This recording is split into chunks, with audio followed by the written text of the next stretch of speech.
अस्सलाम वालेकुम फ्रेंड्स और मेरे प्यारे स्टूडेंट्स, कैसे हैं आप लोग। उम्मीद है आप लोग ठीक होंगे। आज हम लोग अपने जो सब्जेक्ट है इलेक्ट्रो 212 उसका जो नया लेक्चर है, गालिबन लेक्चर नंबर 18 है या 17 है, वो हम रिकॉर्ड करने लगे हैं।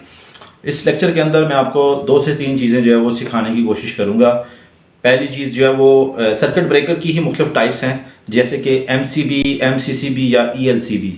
सबसे पहले तो हमें इनका मुखफ़्फ़ पता होना चाहिए कि ये क्या चीज़ें हैं। उसके बाद इसकी कंस्ट्रक्शन और वर्किंग क्या होती है और हम इसको क्यों इस्तेमाल करते हैं। लेकिन उससे पहले जो स्टूडेंट्स नए हैं, पहली दफ़ा चैनल देख रहे हैं, या जिन्होंने इससे पहले भी चैनल देखा हुआ है लेकिन वो थोड़ा सा कंजूसी कर रहे हैं सब्सक्राइब करने में, तो वो जल्दी से करें और साथ जो है ना बेल आइकन ज़रूर दबाएं। तो बच्चों, बुनियादी तौर पर प्रोटेक्शन डिवाइसेस में हम लोग पढ़ रहे थे सर्किट ब्रेकर के ऊपर। सर्किट ब्रेकर में जो सबसे ख़ास सर्किट ब्रेकर है, जिसको हम लोग लो वोल्टेज सर्किट ब्रेकर भी कहते हैं, वो MCB है, जिसको हम लोग कह सकते हैं कि मिनिएचर सर्किट ब्रेकर। ये हर घर के अंदर, जो अगर आप मेन सर्किट बोर्ड खोलें तो आपको ये सर्किट ब्रेकर मिलेगा। तो अमूमी तौर पर मैंने इससे पिछले लेक्चर में भी आपको बताया था कि सर्किट ब्रेकर 2 कंडीशन में काम करता है।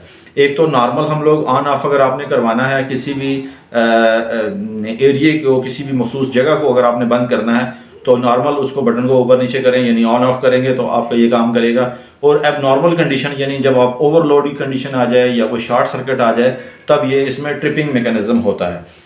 तो जितने भी मैंने भी आपके सामने तीनों नाम लिए हैं, MCB, MCCB या ELCB, तीनों के अंदर जो वर्किंग प्रिंसिपल है ना, काम करने का जो तरीक़ाकार है वो सेम है, यानी एक ही किस्म का वर्किंग फिनोमिना है। तो बुनियादी तौर पर इसके अंदर 2 चीज़ें फिट होती हैं MCB के अंदर। वो 2 फिनोमिना कौन से हैं? पहला जो है वो इसमें एक मैग्नेटिक फिनोमिना यूज़ होता है, यानी मकनातीसी फिनोमिना इस्तेमाल होता है, और दूसरा इसके अंदर जो है ना वो एक बायोमेटेलिक स्ट्रिप लगी होती है जो कि थर्मल फिनोमिना को ऑपरेट करवाती है।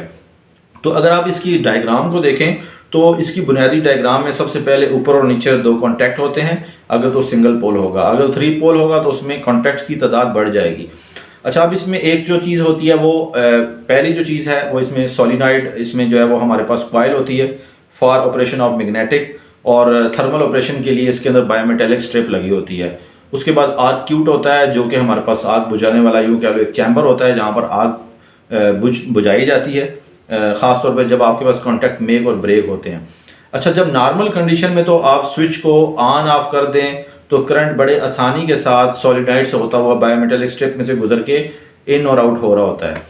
अच्छा, तो दोस्तों पहली कंडीशन तो ये है कि मिसाल के तौर पे अगर आपने घर में सर्किट ब्रेकर से आगे जो मुख्तलिफ एम्प्लॉयसेस लगाई हैं उसका लोड ज़्यादा है, यानी वो ओवरलोड हो जाता है। अगर आपका सर्किट ब्रेकर ओवरलोड होगा तो उस केस में क्या हो जाएगा कि ये जो हमारे पास सर्किट ब्रेकर में लगी हुई जो बायोमेटेलिक स्ट्रिप है, ये बुनियादी तौर पर बायोमेटेलिक स्ट्रिप 2 मुख्तलिफ मेटल्स की बनाई हुई एक पट्टी होती है जो कि हीट होने की सूरत में बेंड हो जाती है, यानी मुड़ जाती है।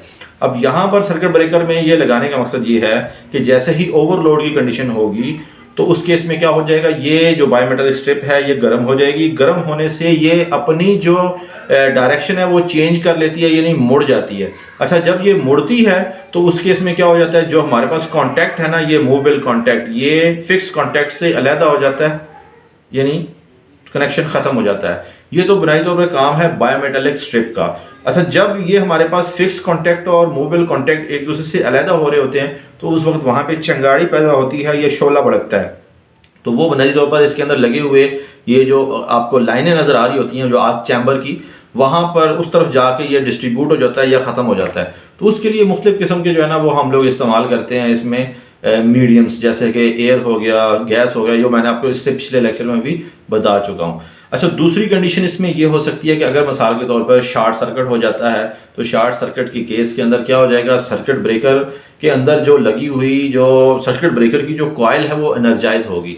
एनर्जाइज होने के बाद क्या हो जाएगा, तो उस कॉइल के साथ लगी हुई जो पिन है वो इसके जो बटन है उसको अपनी तरफ खींचेगी, यूँ कह लो कि प्लंजर को अपनी तरफ खींचेगी।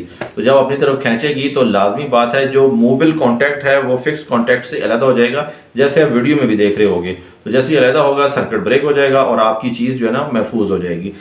अच्छा, ये हमेशा बात याद रखें कि सर्किट ब्रेकर एक दफ़ा जब ट्रिप कर जाए तो उसके बाद उसको वापस असली हालत में लेके आने के लिए हमें उसके अंदर जो है ना एक रीसेट का बटन होता है, उसको यूज़ करना पड़ता है। अच्छा, अक्सर सवाल ये पूछा जाता है, यहाँ पर सवाल एक बहुत ज़्यादा ये पूछा जाता है कि एक सर्किट ब्रेकर के अंदर हमें क्या ज़रूरत पड़ी है कि हम 2 मैकेनिज़्म इकट्ठे यूज़ करें, ट्रिपिंग के लिए। पहला मैग्नेटिक और दूसरा जो है ना वो इसके अंदर हमारे पास होता है थर्मल यानी बायोमेटालिक स्ट्रिप वाला। वो उसकी बुनियादी वजह यह है कि अगर पहली कंडीशन वाक़या होती है, जैसे कि ओवरलोड की कंडीशन वाक़या होती है, तो आप ये देख लो कि जो ओवरलोड होता है, जब भी कोई चीज़ होती है तो वो आहिस्ता आहिस्ता जो है ना वो गर्म होती है, यानी बायोमेटालिक स्ट्रिप जो है ना वो स्लोली हीटअप होती है। जब आहिस्ता आहिस्ता गर्म होती है तो कुछ टाइम लेती है क्या कहते हैं मुड़ने के अंदर। तो जैसे ही वो कुछ टाइम लेने के बाद जब गर्म हो जाएगी तो उसमें वो सर्किट को ब्रेक कर देगी, यानी ओपन हो जाएगा सर्किट। अब इस केस में आपने देखा होगा कि टाइम जो है वो हमें ज़रा ज़्यादा चाहिए ओवरलोड की कंडीशन में, लेकिन ये हमेशा याद रखें कि ओवरलोडिंग हमें एकदम से नहीं होती, स्लोली स्लोली जो है ना वो ओवरलोडिंग हो रही होती है। अच्छा, दूसरा जो केस होता है ना उसमें हमें थोड़ा सा फास्ट एक्शन चाहिए होता है। अब जाहिर बात है शॉर्ट सर्किट हुआ, एकदम से हमें फंक्शन परफॉर्म करवाना है, तो शॉर्ट सर्किट के केस में सर्किट ब्रेकर के अंदर लगी हुई जो सर्किट ब्रेकर कॉइल है वो क्या करती है, वो ट्रिप करती है, वो प्लंजर को अपनी तरफ खींचती है। तो जैसे ही खींचती है तो जो मोबाइल कॉन्टैक्ट है वो फिक्स से अलहदा हो जाता है। अब यहाँ पर देख लो कि जो शॉर्ट सर्किट के केस में सर्किट ब्रेकर फौरन ऑपरेट होता है, जबकि ओवरलोड के केस में थोड़ा सा वक्त लेता है क्योंकि बायोमेटालिक स्ट्रिप को गर्म होने में टाइम लगता है। अच्छा, अब जैसे ही दोनों केसेस में चाहे थर्मल हो या मैग्नेटिक इफेक्ट हो, दोनों सूरतों में जब कॉन्टैक्ट एक दूसरे से जुदा होते हैं तो वहां पर शोला जरूर पैदा होता है जिसको हमें आर्क चैम्बर की मदद से बुझाना होता है। तो ये बुनियादी तौर पर हमारे पास काम है एमसीबी का। अच्छा, अब इसके बाद एमसीसीबी एक होता है। एमसीसीबी से बनता है मोल्डेड केस्ट जो है ना वो सर्किट ब्रेकर। काम करने का तरीका, इंटरनल स्ट्रक्चर सिंपल वही है जो एमसीबी की है, फ़कत ये इसमें डिफरेंस है कि इसमें जो मुख्तलिफ जो चीज़ें हैं वो एक मोल्डेड केस के अंदर बंद हो जाती हैं, और ये ज़रा ज़्यादा वोल्टेज या हाई वोल्टेज के लिए हम लोग इसको इस्तेमाल करते हैं। ये यूँ कह लो कि इसकी जो करंट रेटिंग है या वोल्टेज की रेटिंग है या पावर की रेटिंग है वो एमसीबी की निस्बत थोड़ी सी ज़्यादा होती है।